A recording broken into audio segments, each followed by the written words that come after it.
Hello everyone, welcome back to my channel. कैसे हैं आप लोग? आई होप आप बहुत अच्छे होंगे और सेहतमंद होंगे और आप लगातार मेरी वीडियो के साथ भी बने हुए होंगे। दोस्तों, आज मैं शेयर करने वाली हूं आप लोगों के साथ 12 मनी सेविंग टिप्स। ये मनी सेविंग टिप्स इतनी इफ़ेक्टिव हैं कि अगर आप इनका इम्प्लीमेंट करेंगे तो लाइफ में बहुत सारे पैसे बचा सकते हैं। क्योंकि देखो, कमाई नहीं बढ़ रही है ज़्यादा, हम लोगों की वेतन में इतनी ज़्यादा बढ़ोतरी नहीं हो रही है, खर्चे लेकिन दिन व दिन बढ़ते जा रहे हैं। अब खर्चे बढ़ रहे हैं तो उसके साथ साथ हमें पैसे बचाने के बारे में भी सोचना चाहिए।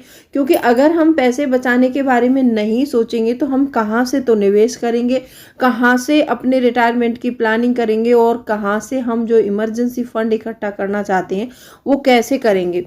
तो हमें कुछ बचाने के तरीके ज़रूर पता होने चाहिए और ये तरीके जो बताने वाली है वो बहुत ही ज़्यादा गोल्डन रूल है। अगर इनका इम्प्लीमेंट आप कर लेंगे तो बहुत सारे पैसे सेव कर सकते हैं। तो आज मैं बताने वाली हूँ आपको इसमें 12 मनी सेविंग टिप्स। तो चलिए स्टार्ट करते हैं वीडियो को। दोस्तों, वीडियो स्टार्ट होने से पहले एक नम्र निवेदन है, अभी तक आपने चैनल को सब्सक्राइब नहीं किया है तो सब्सक्राइब करिए अपने इस चैनल को और बेल आइकन को भी ज़रूर प्रेस कर दीजिएगा ताकि ऐसी इंटरेस्टिंग वीडियो की नोटिफिकेशन आपको मिलते रहें। दोस्तों, वीडियो पसंद आए तो एक लाइक ज़रूर कर दीजिएगा। तो चलिए स्टार्ट करते हैं वीडियो को।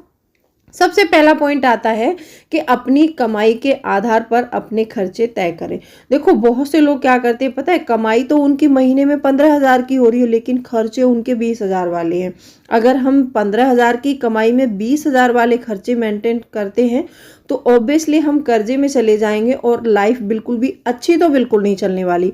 क्योंकि जब हम 20,000 खर्च करने आने वाले हैं, हमारे पास 15,000 और हम खर्च कर रहे हैं 20,000, तो ये कोई अच्छी बात नहीं है।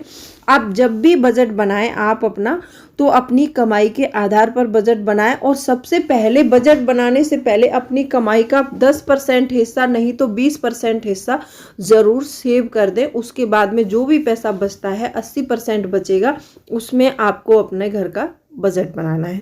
दूसरा पॉइंट आता है, धर्म पत्नी से अपनी कमाई हमेशा शेयर करनी चाहिए। अब शेयर करने से मेरा मतलब ये नहीं है कि आप उनकी परमिशन, बहुत से लोग ऐसा सोचते हैं कि हम अपनी पत्नी को बताएंगे तो मतलब वो पैसे मांगेगी या फिर झगड़ा करेगी। ऐसा नहीं होता है हर किसी के साथ में, वो किसी किसी की आदत होती है, वो हर किसी की आदत नहीं होती है। ऐसा होता है कभी कभी हम किसी मुश्किल में होते हैं और हमारे पास पैसा नहीं होता, हम किसी और ही टेंशन में होते हैं। अगर हमारी घरवाली या फिर हमारे पार्टनर को पता होगा कि मेरे पार्टनर के पास पैसे नहीं है तो वो किसी भी चीज़ को खरीदने के लिए आपसे जिद नहीं करेंगे। कभी कभी ऐसा होता है, आपने देखा होगा ज़्यादातर लेडीज़ों को मतलब आदत होती है महीने में एक साड़ी खरीदना, मेकअप खरीदना, सूट खरीदना। इन सब चीज़ों से उनको बहुत प्यार होता है। अगर उनको पता ही नहीं है कि आप कितना कमा रहे हैं, कितना मतलब कितने में घर चला रहे हैं, कितना पैसा है नहीं है, लेकिन बस उनको तो शॉपिंग जाने से मतलब है। अगर उनको ये पता होगा कि मेरे हस्बैंड के पास पैसे नहीं है तो वो शायद समझेंगी और आपको सपोर्ट कर सकती हैं और आपको बहुत अच्छा सपोर्ट मिलेगा। तो आपको अपनी कमाई धर्मपत्नी के साथ जरूर शेयर करनी चाहिए। तीसरा पॉइंट आता है, खुद को और अपने परिवार को दिखावे से बचाएं। देखो, ये बात मैंने पहले कई बार बताई है आप लोगों को। जब हम दिखावा करने की कोशिश करते हैं तो हमारे सारे पैसे खर्च हो जाते हैं। अब वो खर्च कैसे हो जाते हैं, जब दिखावा करेंगे तो हमें नए कपड़े भी लेने पड़ेंगे, नए जूते भी लेने पड़ेंगे, कोई भी ऐसी चीज़, हम आईफोन भी खरीदेंगे तो हमारे अकाउंट में जो भी पैसे हैं वो निकल जाएंगे सारे, तभी तो हम इन सारी चीज़ों को खरीद पाएंगे। तो दिखावा करने से बचें और अपने पैसे को अच्छे से निवेश करेंगे तो आपके पैसे बढ़ेंगे और आप पैसे वाले बनेंगे। तीसरा पॉइंट आता है, खरीदारी से पहले लिस्ट जरूर बनाएं। बहुत से लोग क्या करते हैं कि उनको किसी भी सामान की ज़रूरत है, बिना लिस्ट बनाए मार्केट चले जाएंगे और वो 2,000-3,000 का सामान खरीद के ले भी आएंगे, लेकिन बाद में पता चलता है कि जिस चीज़ की ज़रूरत थी वो तो हम लाए ही नहीं। और अगर हमारे पास लिस्ट होती है तो लिस्ट से हम सारा सामान लेकर आ जाते हैं और यहाँ पर हमारे टाइम की भी बचत हो जाती है। क्योंकि बिना लिस्ट के गए हैं तो कोई सामान याद है, कोई याद नहीं है। जो याद था वो खरीद लिया, जो नहीं याद था वो रह गया और फिर बेफिजूल की भी काफ़ी सारी शॉपिंग हो जाती है। तो हमेशा लिस्ट बनाना बहुत ज़रूरी है। नंबर 5 पॉइंट है कि घर की अनावश्यक लाइटें हमेशा बंद रखें। देखो, जिस रूम में कोई नहीं है वहाँ पर फैन भी चल रहा है, टीवी भी चल रही है, लाइट भी जल रही है और ऐसे में हमारी लाइट बहुत वेस्ट होती है, और लाइट आपने देखा होगा आजकल बहुत महंगा हो गया है। कहीं कहीं 7-7 रुपये का एक यूनिट है, कहीं पर 8 रुपये का एक यूनिट है। मान लो आप डेली में 1 यूनिट भी बचाते हैं तो हमारे मंथ के जो है 30 यूनिट हो गए। अब 30 यूनिट लाइट कितने की होगी आप खुद कैलकुलेशन करके देख लीजिएगा, जहाँ पर आप रहते हैं वहाँ पर किस रेट में 1 यूनिट चल रहा है। तो ऐसा करते हैं तो आप महीने में बचाएंगे, जो महीने का तो थोड़ा सा ही होगा, लेकिन उसको 1 साल का मतलब आप देखिए लगाकर कितना पैसा हो रहा है। तो अगर आप 1 साल में ऐसे ही बचत करते रहेंगे तो आप बहुत सारा पैसा सेव कर सकते हैं। छठवां पॉइंट है, शॉपिंग करने से पहले प्राइस कंपैरिजन जरूर करना है। बहुत से लोग ऐसे होते हैं कि किसी एक दुकान पर सामान खरीदने के लिए जाएंगे तो बस वहीं बैठ जाएंगे, फिर उनको मतलब क्या रेट है, क्या चल रहा है, क्या नहीं चल रहा है, वो बिल्कुल देखते नहीं है। तो जब भी कभी सामान लेने के लिए मार्केट जाएंगे आप, तो सबसे पहले एक दुकान पर किसी चीज़ का रेट पूछना है, फिर वही रेट आप कम से कम 4-5 दुकानों में पूछेंगे, जहाँ भी आपको सस्ता मिलता है वहाँ से खरीद लीजिए। तो ऐसे भी आप बचत कर सकते हैं। सातवां पॉइंट आता है कि उपयोग की हुई वस्तुएं खरीदें। देखो बहुत से लोग क्या सोचते हैं पता है, मतलब कोई यूज की हुई चीज खरीदने में उनको बहुत मतलब वो लगता है, अरे उसने कोई जैसे पुरानी साइकिल हो सकती है, वो कोई बाइक भी हो सकती है, वो कोई गाड़ी भी हो सकती है।